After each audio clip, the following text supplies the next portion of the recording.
Shalom, damai di hatiku. Kembali bertemu dengan saya, Pendeta Jonathan F. Lupulalam, pada hari Minggu, tanggal 14 Agustus tahun 2022. Mari kita minta pertolongan Roh Kudus untuk pembacaan dan pemberitaan firman Allah. Mari berdoa. Tuhan Yesus, terima kasih atas nafas hidup yang Tuhan Yesus masih berikan kepada kami.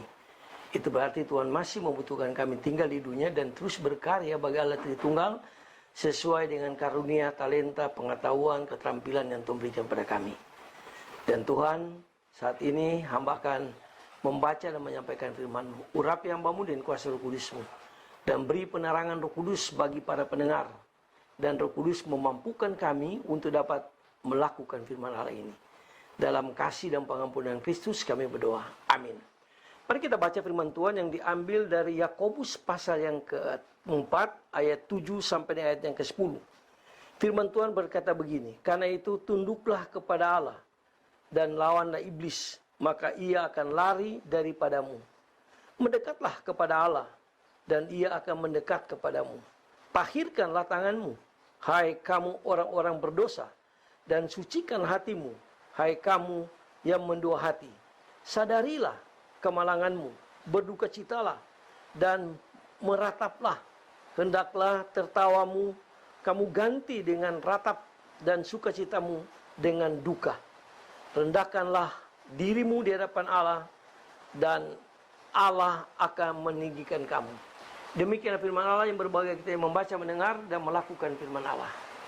Tema kita pada hari ini adalah melawan hawa nafsu.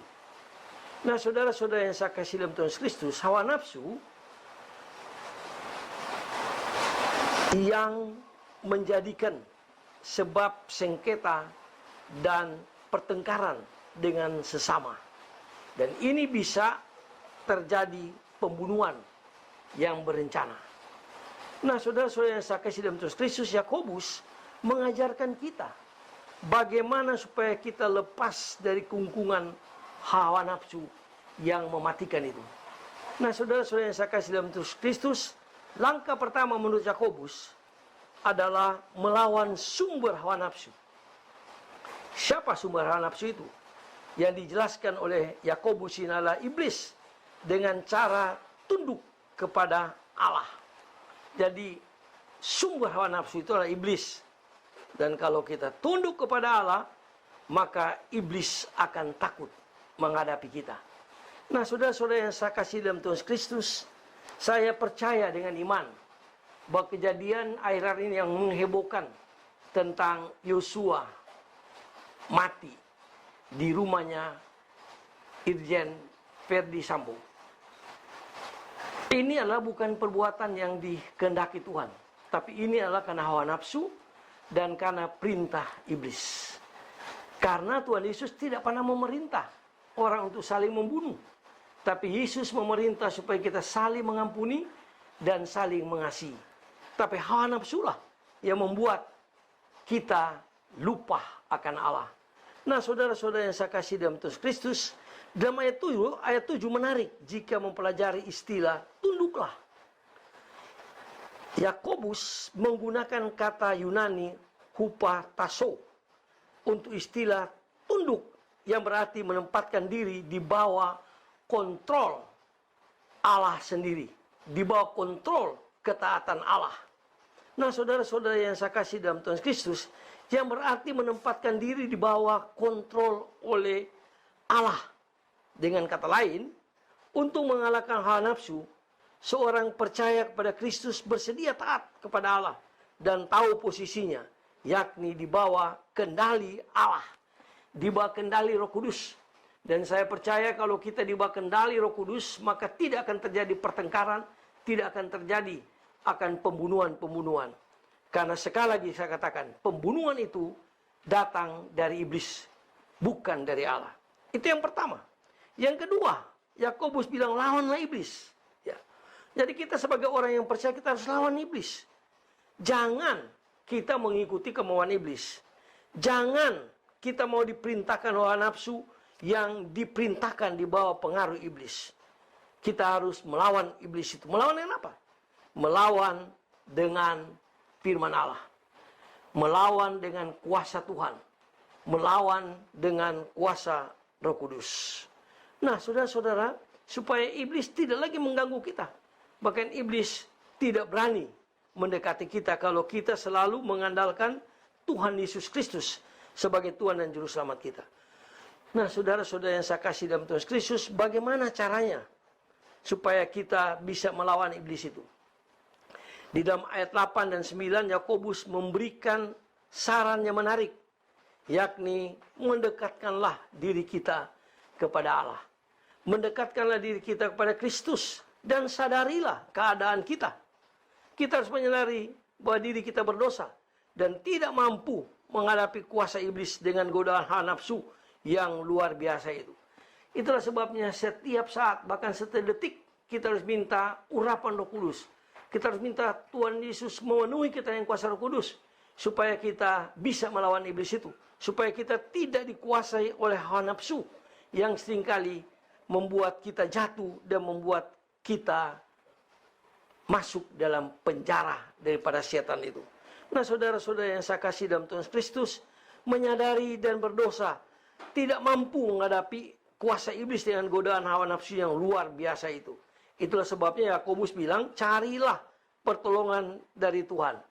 Carilah pertolongan dari Roh Kudus. Lalu Yakobus bilang, mendekatkanlah diri kita kepada Tuhan, supaya Tuhan hidup dalam kehidupan kita. Sehingga hawa nafsu bisa kita tekan. Hawa nafsu bisa diatasi oleh kuasa Tuhan itu sendiri. Nah, saudara-saudara yang saya kasih dalam Tuhan Kristus, kepada siapa kita berpihak?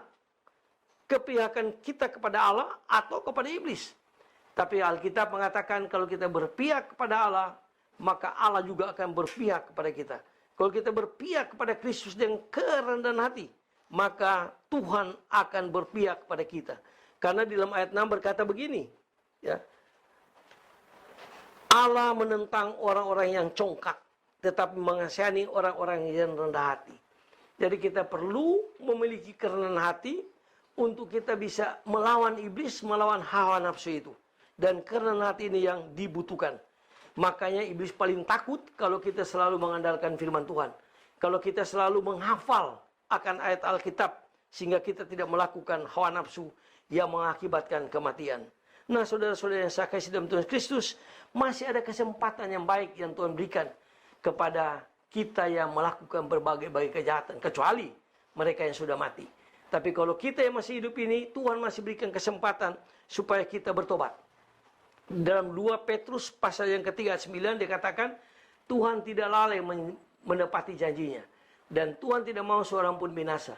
Nah, Tuhan mau supaya dia berbalik dan bertobat kepada Kristus, bertobat segala kejahatannya, bertobat segala hawa nafsunya, baru dia kembali kepada Tuhan Yesus. Baru Tuhan mengampuninya. Karena dikatakan di dalam 1 Yohanes 1:9, dikatakan jika kita mau mengaku dosa kita, maka Allah itu setia dan adil, dia akan mengampuni dosa kita dan menyucikan kita dari segala macam kejahatan. Yang menjadi persoalan, dosa apakah yang tidak dapat diampuni oleh Tuhan? Semua dosa dapat diampuni oleh Tuhan. Tapi dosa yang tidak dapat diampuni oleh Tuhan adalah dosa yang kita tidak pernah mengakui.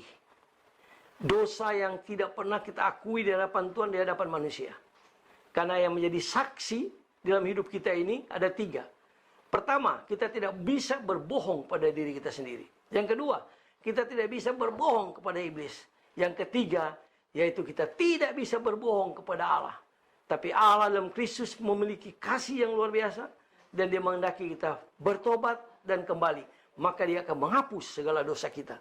Nah, saudara-saudara yang saya kasih dalam Tuhan Kristus, marilah kita buat pilihan. Kita mau tunduk kepada Allah dalam Kristus, atau kita mau tunduk kepada setan. Kalau kita tunduk kepada setan, maka hawa nafsu akan menguasai kita dan kita akan menuju kepada kebinasaan.